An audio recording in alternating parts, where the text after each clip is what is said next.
Hi, my name is Laura Powell, and I'm on the Town Select Board here in Woodstock. And today I'm going to go over with you what we covered in our last Select Board meeting, which was Thursday, June 26th. So let's get into it. Our agendas follow a specific order. We call them to order, and then if there's anything to add or delete from the agenda, we do that.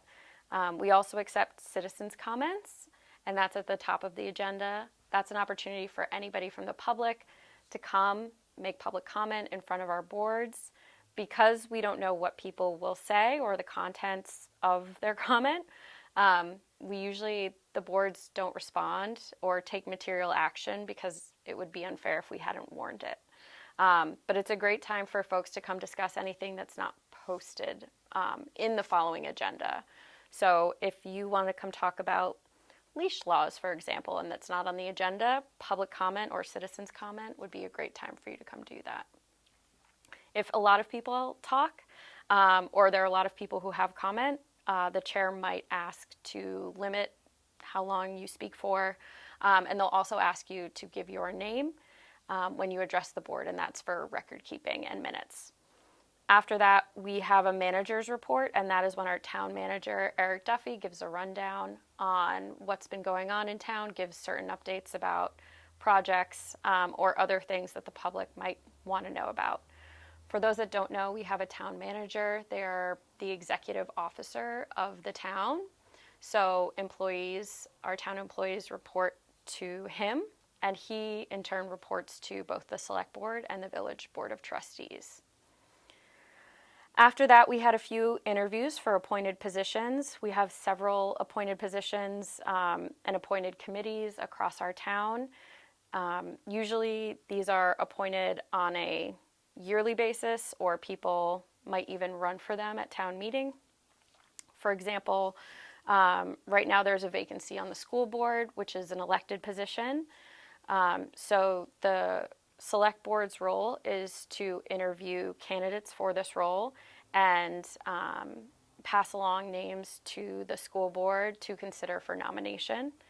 And so my board voted 3-2 to pass along both applicants' names. We had two applicants, Seth Webb and Lisa Linton, to the school board. We also had a vacancy for the trustee of public funds. Trustee of public funds are a group that manages public funds, but that means property or other funds that have been given to the town, people that have made bequeathments to the town and other investments, and we have 3 of those positions, and we appointed Michael Green to that position.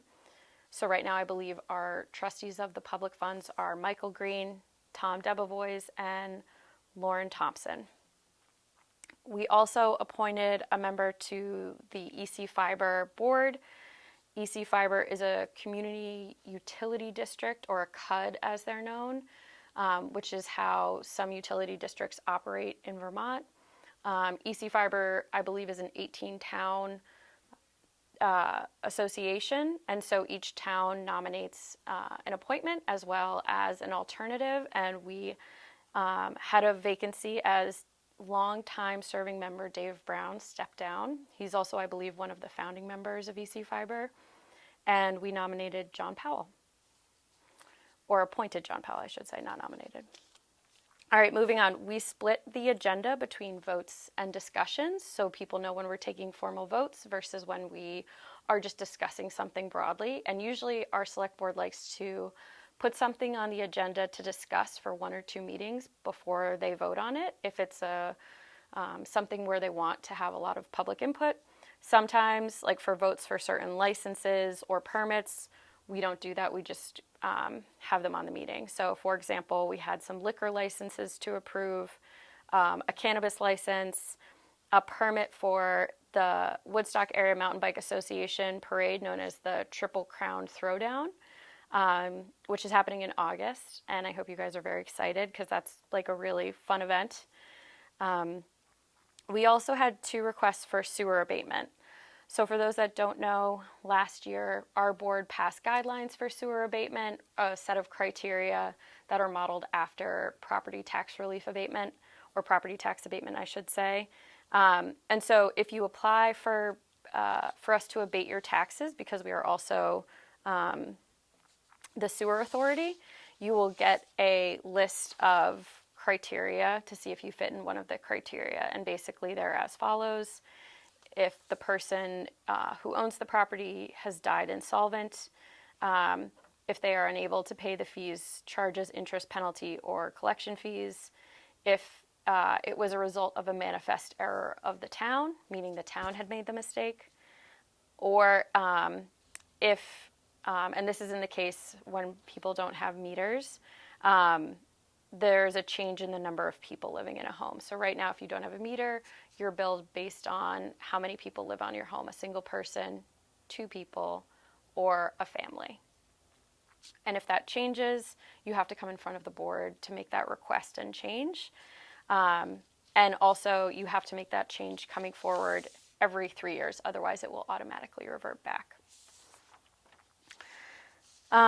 We also voted on the wastewater treatment plant renovation design.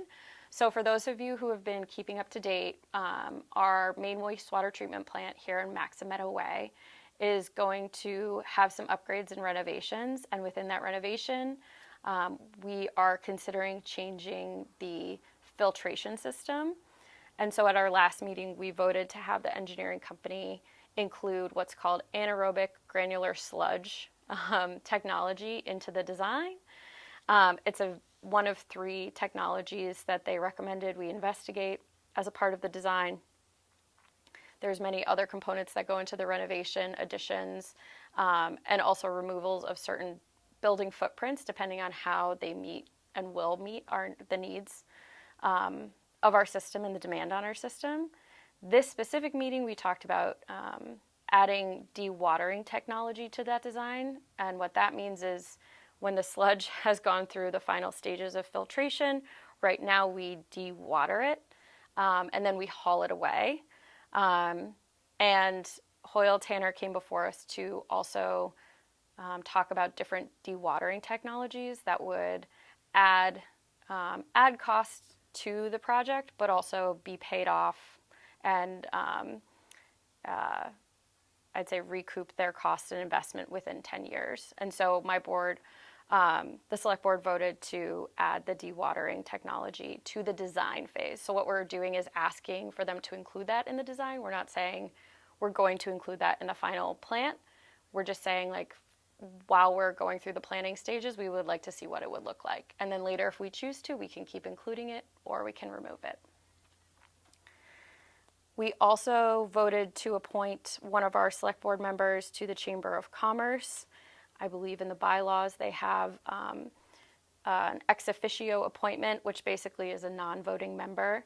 And so both Carrie Cole and Susan Ford are going to be filling in that role for us, I think taking turns depending on availability. So now we're going to move on to what we discussed. We have a marketing coordinator, Jess Kirby, who presented a town marketing plan. She has been with the town for a year, and we just extended her contract.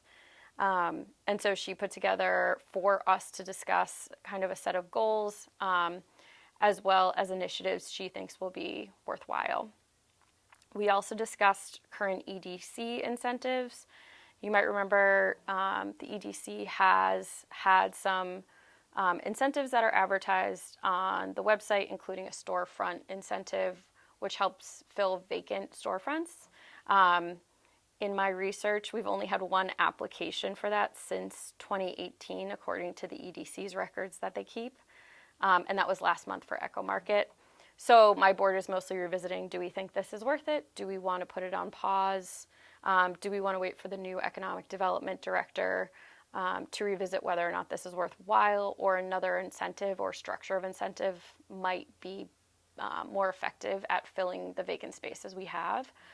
I believe when this program was initially launched, which was maybe 9 to 10 years ago, it was very effective at filling 3 spaces, which is huge, and had a huge impact on our village. But now it's worth reviewing and revisiting and seeing if that is paying off the way we need it to. We also have 4 housing initiatives that are live right now. And so the board had a discussion about whether or not those are meeting the needs we have for them. We have a home share program that matches people, that is run with the Thompson Senior Center. It matches people who are overhoused, so their houses are too big maybe or inaccessible, with someone who is looking for housing and might just be looking for a vacant room. We have an ADU incentive to encourage people to build an accessory dwelling unit on their property and rent to a local workforce member. We have a short-term rental to long-term rental conversion program. We have a multi-unit program, and then we have a local workforce housing rental program as well. And so I think our discussion is, our board's discussion is more or less like, do we see these being as effective as we wanted them to be and we intended them to be? Some of these have been live for a couple of years now. Some of them have doubled in the amount that is being used as an incentive and still not able to garner as much application as we'd like to see. So we are going to be working with the new economic development director hire, I think, to establish which of these programs they want to continue, and which the board wants to continue in collaboration. The next thing we talked about is select board protocol. We have a newly drafted rules of procedure document. We also have an agenda policy that we adopted last year and a conflict of interest policy. And then as a whole, they kind of make up a pack of rules for the select board and how we conduct ourselves. So they're very common and standard policies. Our agenda policy in particular helps us, I think, keep momentum and keep organized for upcoming meetings. So the chair and the vice chair can make sure that any one of the board members who has something to add to the agenda can do that, but given the whole board's specific time frame and enough time to go over the content and not feel like we are shorting ourselves a fair and judicious decision by rushing something. And that's it. We had an executive session, which is when we meet privately for a number of reasons. Executive session can happen, but this executive session was referenced VSA 313, basically saying that premature general public knowledge would place the public body or person involved at a substantial disadvantage. There's a discussion about contracts. And then we approved minutes, which we are statutorily required to do. Kitty, who's our lovely assistant to the boards, listens to all of the meetings and then writes up minutes for us, and then posts them to the website so folks have an idea of what we covered if they don't want to watch the video. I personally think the videos are more entertaining, but if you want to ever just look at the minutes, you can do that, and we approve those, and then she posts the approved minutes to the website. And then we adjourned, and that's it. So thanks for tuning in, and I hope to see you guys at the next meeting. I believe our next joint meeting with the village trustees will be on July 8th. If you have any comments or questions, you can reach out to me. My email is lpowell, Powell, at townofwoodstock.org. The other contact emails for the rest of my board are also on our town website. You can also come to a meeting. We'd love to see you. And our next meeting is July 8th. Thanks.